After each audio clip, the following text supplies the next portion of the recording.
The moratorium on federal student loan payments has been extended to January 31st. That means roughly 42 million federal borrowers will have been able to skip payments for 22 months.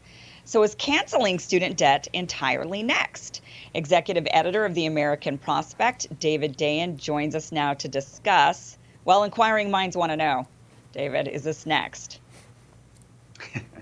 I mean, it remains to be seen, but certainly the argument made on the side of people who want to see cancellation has been strengthened by the fact that we're doing this payment pause and have been doing it for close to 2 years.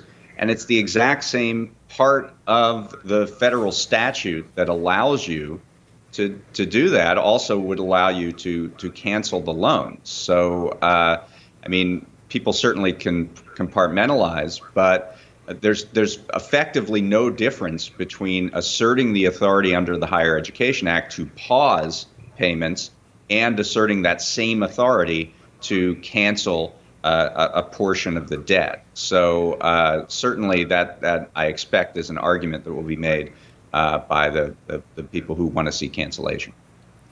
David, let me ask you, is this something, so say we go the route of cancellation, do you foresee it as something that's sort of a one-time stopgap following the pandemic and the economic downturn that came with it? Are we looking at something more sustaining and long-term for future loans that are taken out? Well, I think it has to be a prelude to a complete overhaul of how we think about financing higher education in this country. I mean, one of the things that we're seeing, we sort of are getting a preview of a life without student loans, and it's a very underrated part of the economic recovery. At this point, by my calculations, something like $360 billion has been, temporarily forgiven here in terms of monthly payments. And that has created a lot more economic stability among the 42 million people who have student loans. It's created increased economic activity, and it will create more equitability. There was a great piece in the Wall Street Journal last week showing that the racial equity gap has increased largely because of student debt. Black households with people in their 30s who have college education have not budged in terms of personal wealth relative to white households that are similarly situated. And a lot of this is because of the debt that they have to incur and then service. So I think that you can't just do a one-time cancellation and wipe your hands of it. It has to be paired with something, I mean, similar to what Biden has been talking about in his Build Back Better agenda, which is free tuition for community colleges is where he goes, but I think you could expand that even more, and just some other way to finance this, because it's too much of a burden on young people. They leave college with a mortgage, essentially, and it really weighs down economic activity at the beginning of people's working lives. And David, when you move the conversation from pause to cancellation, you start getting wrapped up in all of this class warfare, and you start to get people panicking about, oh well, you're going to cancel the student debt of the rich kid that went to Harvard and doesn't need it. Yet you don't get any of that with the pause. There's not a peep. Nobody complaining about the differential impact and unfairness of a universal pause, and a cancellation would at $50,000 or at $10,000 would actually be significantly worse, for the country than this universal pause that we have going on. Should the left start talking about a 10-year, 20-year, 30-year pause just to get people to calm down in their rhetoric around this? Well, I mean, I think what it shows is that cancellation would be a one-day story. Maybe you heard rumblings at the beginnings of the pause about, well, this is a certain unfairness to it, and there would be a bunch of takes, but ultimately people would move on. People, I think, have moved on. They're not talking about this in a consistent way with respect to the pause, which is does have a significant savings because interest rates have been set to zero. There's $72 billion in interest that has been forgiven, essentially, through this period. And I think it would be the same thing with the cancellation. There'd be a one-day freak out, and then everyone would go back to their lives, and people would be $10,000 less burdened. I don't know. I think that there's probably less of a freak out when it comes to pausing interest. People I think can sort of say, well, okay, you're not gonna be charged interest, but you still have to pay back what you took out.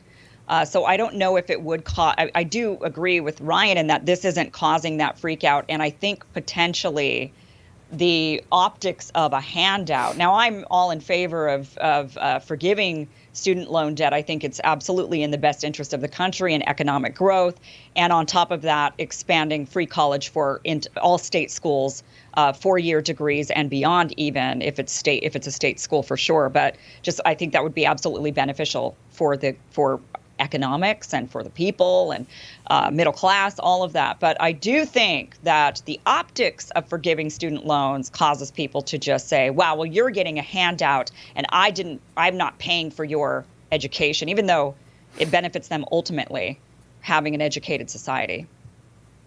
Do you think that would be something that, how do you think we could get over that if we were to cancel student debt? That mindset. Well, I think you do have to pair it with something about the future, so that the person who didn't go to college and works in a factory or what have you can see a future for their children where they're not going to incur a significant amount of debt because we've changed the system. So I think you have to pair it with something that's future looking that allows everybody to buy in. That would, I think, be one way to do it. And then, you can also see this as part of an agenda, right? I mean, the other side of this is that within sort of this reconciliation bill that has free community college, it also has, for example, something like Medicare negotiating for the cost of prescription drugs. So you can put this over an entire age range and say there's benefits for everybody here. And I think that would be beneficial as well. So to take a bit of a counterpoint, though I believe you kind of alluded to this, David, I think we can all agree that there are just such systemic issues within our higher education that leads to these massive costs shouldered by students that require them to take out these massive loans. I can't help but think that forgiving student loan debt is kind of tinkering around the edges of a much more sort of institutional problem. Do you see any appetite, I'm not as familiar with more the progressive side of things, but any appetite for actual reforms within the education industry rather than simply forgiving what's out there or, maybe offering some sort of universal community college? Is there anything about reforms internally? Well, I mean, first of all, Biden has said that community college should be free. Second of all, we cancel or forgive student debt all the time. We have a system called income-based repayment or income-determined repayment that says we're going to have you pay as a function of your income for a set period of time, 10 years, 15 years, 20 years, and then we will forgive the balance at the end of that period. This is a good time to actually shuttle everybody into that system because a lot of the private companies that actually service student loan debt kind of hide that offer. They don't advertise that this is a way that students can function this way. So maybe that's the system that we move to and just sort of make it opt out instead of opt in. We do a lot of forgiveness all the time. There's a program called the Public Service Loan Forgiveness Program that if you take a public service job like teaching or public employee work, that you can have your loan forgiven in 10 years, 15 years, something like that. So I think we have to think about this system a lot differently. And think about the idea that, yes, education is a public good for the benefit of all of society, for our economy. And we can come up with ways to finance this that don't throw entire burdens and turn students into indentured servants. No, it's a very interesting discussion. I just can't help but feel like we're letting the institutions of higher education get off scot-free in the discussion. But David, thank you so much for joining us. Oh, go ahead. I agree with that, by the way, but yes, sure. Yeah. Excellent analysis. We really appreciate you joining us. And more rising next.